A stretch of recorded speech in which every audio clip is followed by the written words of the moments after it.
everybody, it's Tracy Brown from Intentional Inclusion and Stained Glass Spirit.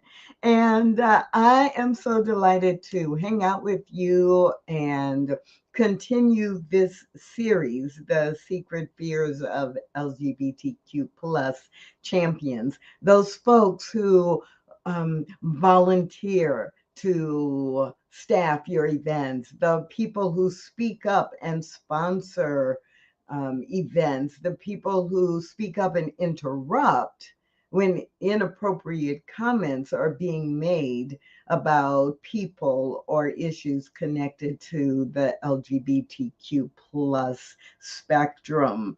And so in preparing for Pride Month, I really wanted to do something a little different than just highlight history makers or focus on some of the problems and issues, and decided, as a result of conversations with a number of people, to really talk about this topic.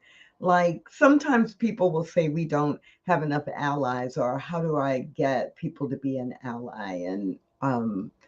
And there seems to be some confusion about that. And I don't like to think of it as allies.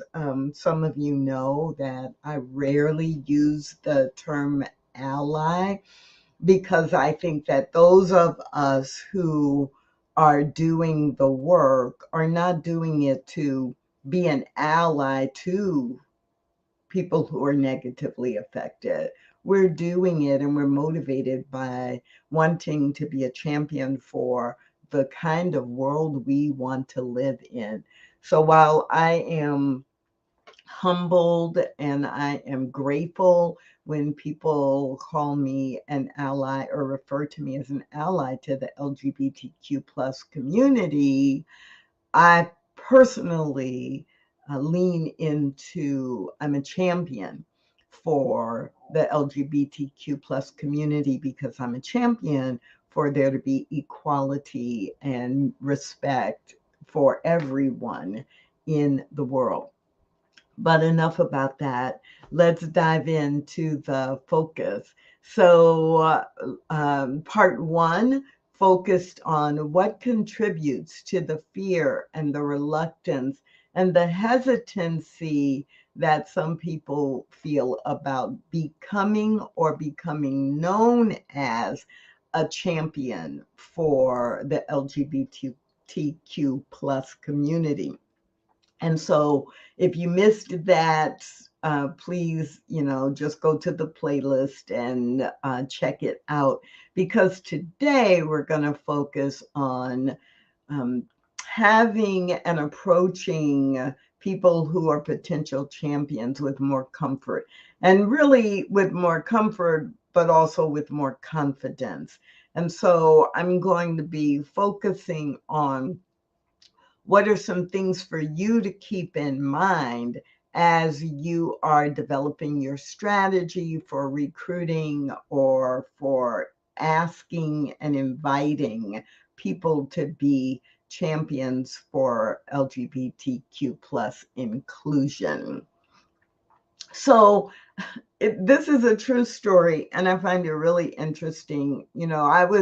I had been interviewing people and asking them about why they were hesitant to be known as a champion. But I also had some conversations with people who were leaders in employee resource groups. I had some conversations with people who were actively engaged in community organizations that were providing resources and programs and activities for the LGBTQ plus community in several cities.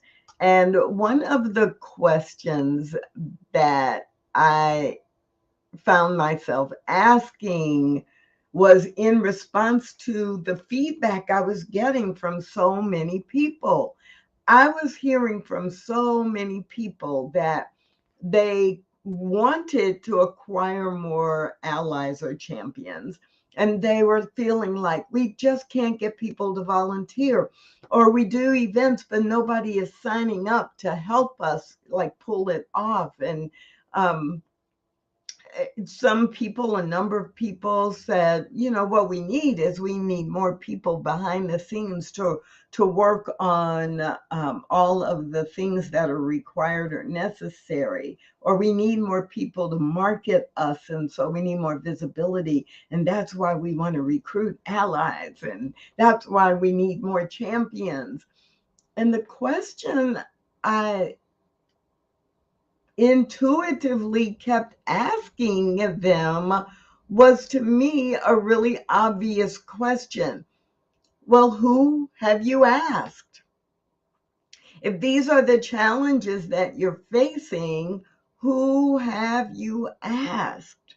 And to me, that was like a no-brainer question. But people were fumbling over their responses. Well, I asked my friends, or I asked the person who already knows me personally, or I ask, sometimes I ask people when they come to our events, and I make an announcement. So I don't ask them individually, but we make an announcement and say we're happy to have more volunteers. And if you're interested, sign up here or send an email there. And I was like, well, why aren't you going up to people and asking them directly? Or what campaigns have you done in your organization or in your community that specifically say we're recruiting for people to assist with X, Y, and Z? And I was getting all kinds of answers, which sounded mostly like excuses to me. Well, we don't want to just ask or send out an announcement to the whole organization because we want people who are interested in this topic and who are already attending our program. So we just ask at events or let people know that they can volunteer. Or I don't ask people individually because I just don't want to put anybody on the spot.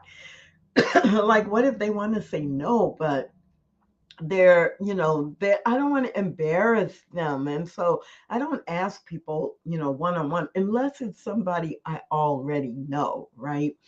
Three, what if they say no? Then what do I say? Like, oh, I'm sorry. Like, did I offend you? Well, they could be saying no for 1,000 different reasons. It may have nothing to do with being offended. It may be that they're overloaded, or it may be that they don't understand what you really would expect them to do, or right, or so that what if they say no? What if you invited somebody to go to lunch with you and they said no?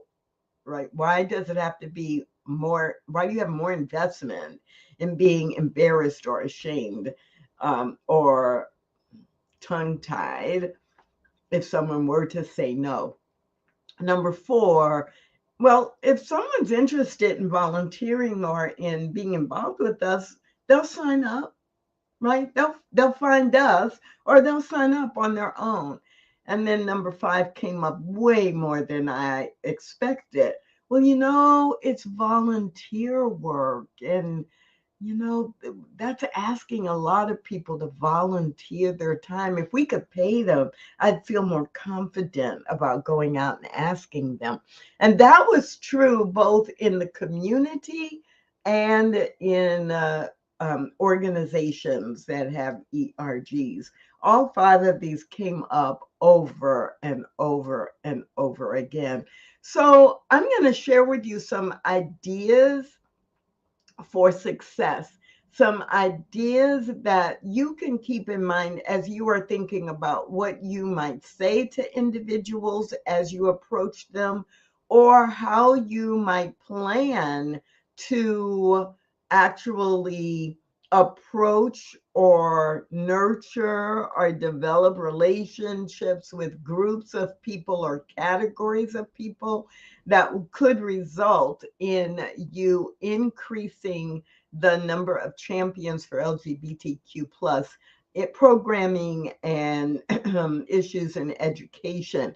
But before I do that, I just have a question for you, and I'm going to invite you to reflect for 30 seconds on what are some of the things you have done in the past to invite people to become LGBTQ plus champions in your community or organization?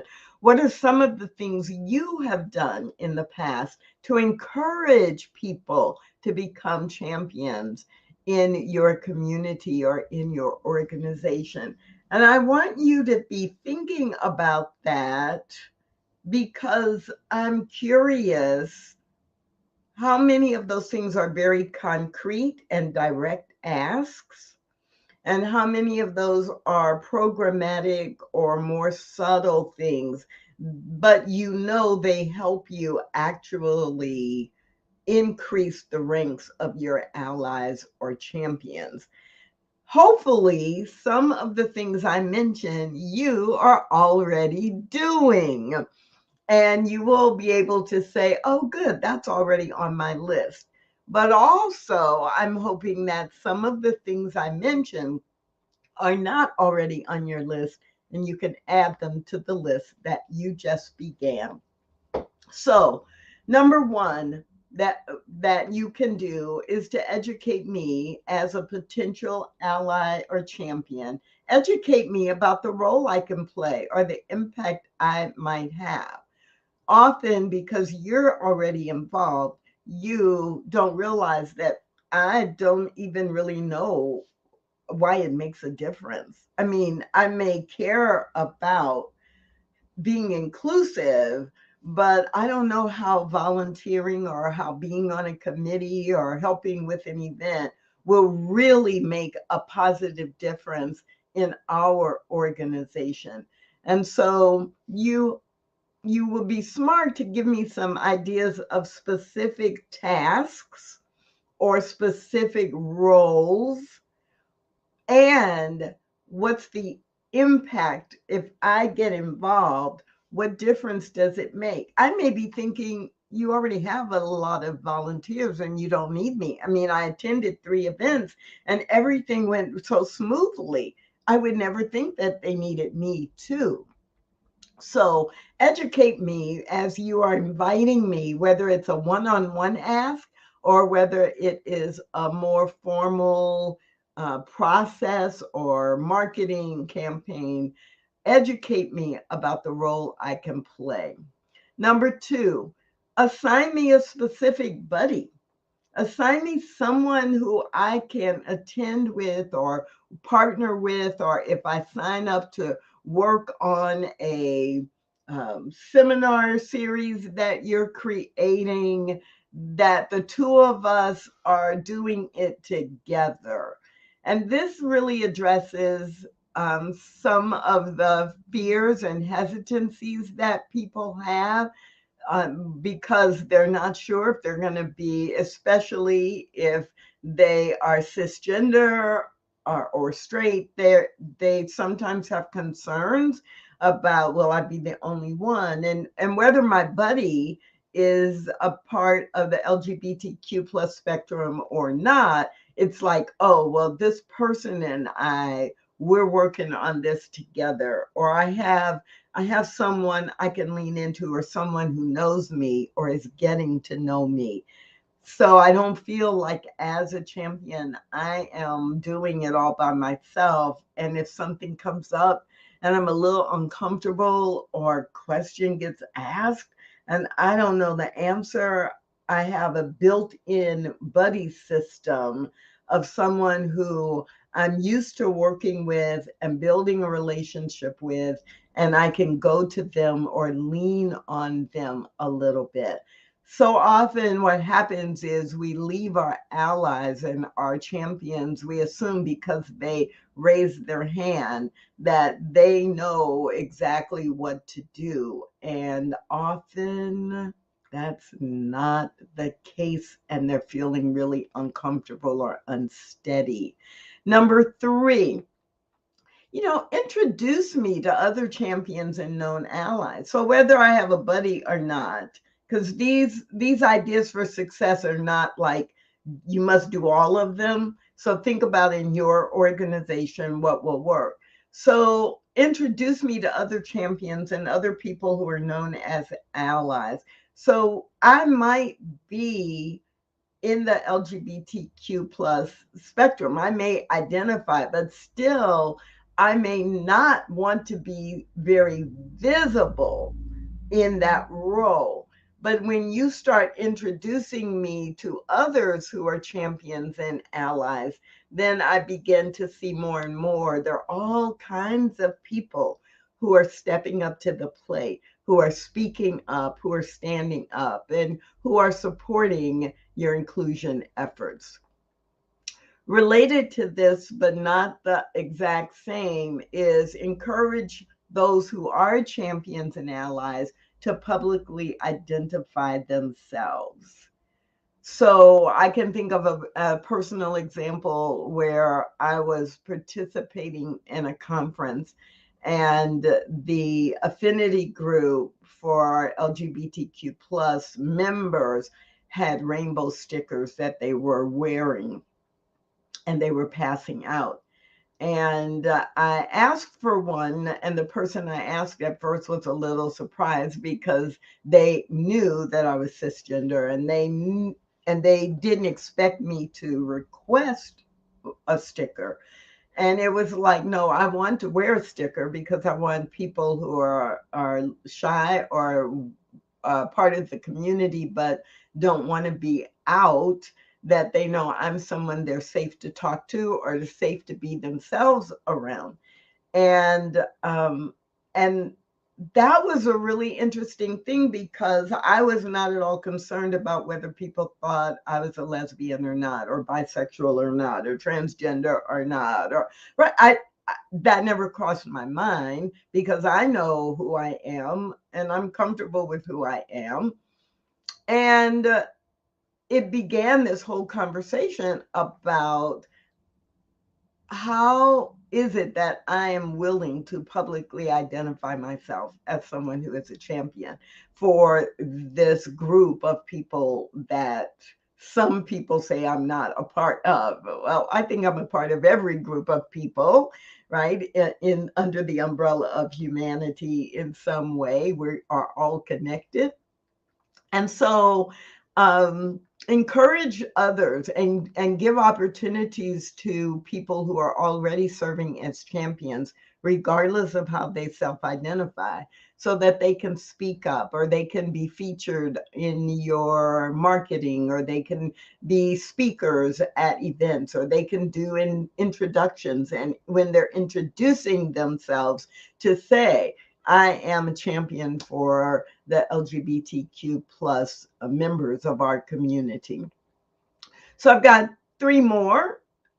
Collaborate. So collaborate with other ERGs or other affinity groups. So one of the things that I could tell a whole long story about this. I've talked about it a few other times in other programs about the company, the client organization I was working with, and we were restructuring their affinity groups.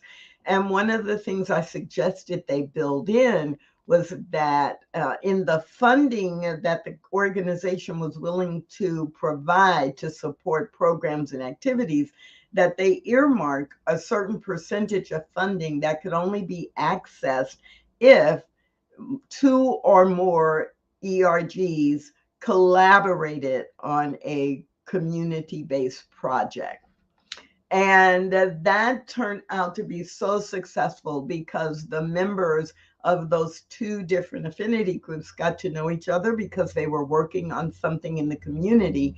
And both groups also got more visibility in different communities because they were working together. The long-term impact of that came that employees from one affinity group began to attend events sponsored by the other throughout the year, not just the one program that they collaborated on, and vice versa. And so they developed relationships, and both groups got champions and allies from the other group who never before had been involved in or attended even one event of the other groups, programs, and activities. So when you collaborate with other ERGs or other affinity groups in your community, what you're really doing is you are also marketing and you are also building relationships that develop into champions. Number 6, highlight senior leaders who are champions. So if you're in an organization, anyone in the C-suite or anyone at the vice president level or director level and above, depending on your organization, really highlight them in a role. Do a little 5-minute podcast or a Zoom interview that gets recorded and distributed about why they are champions and how they feel being a champion supports the goals and the values of the organization. If you are a leader in the community, you could do that same thing with the city manager or the police chief or the school board president, people who are leaders community-wide who can speak to the importance of LGBTQ plus inclusion. And the last idea for success that I have for you today is to feature the business impact that your programs and activities are having, and do this in a big way at least once per year. So often people who could be great champions think that the reason you have an ERG is just for social networking, and they don't realize that you might actually be influencing the marketing of the business or the organization, or that you are providing a specific kind of support to certain customers or patients. And so the business impact or how you are contributing to the mission of the organization or the community being achieved is critical for some people to say, oh, I didn't know they were doing that. Oh yeah, I'd want to support that, or I'd want to get involved there. So these are just 7 ideas for you to think about in terms of how you can have more champions and how you can recruit more people to be champions and how you can encourage people to be actively engaged in what you are doing. But I want to go back to a very basic. This is so basic. I almost always forget to say it, and that's this. So often we don't ask people because we think we're asking someone to do us a personal favor. Like, oh, I'm part of the LGBTQ plus affinity group and we're having this event and we really need somebody, and I know you and you know me and we like each other, and would you come and be a part of this? That's like, do me a personal favor. And sometimes I have had to resort to that for lots of things, lots of programs, lots of events. So it's not wrong, but it's not the primary thing you want to focus on. What you want to focus on, if you want to build long-term success, is number 1, you've got to address what fears or concerns I might have as a potential ally or champion.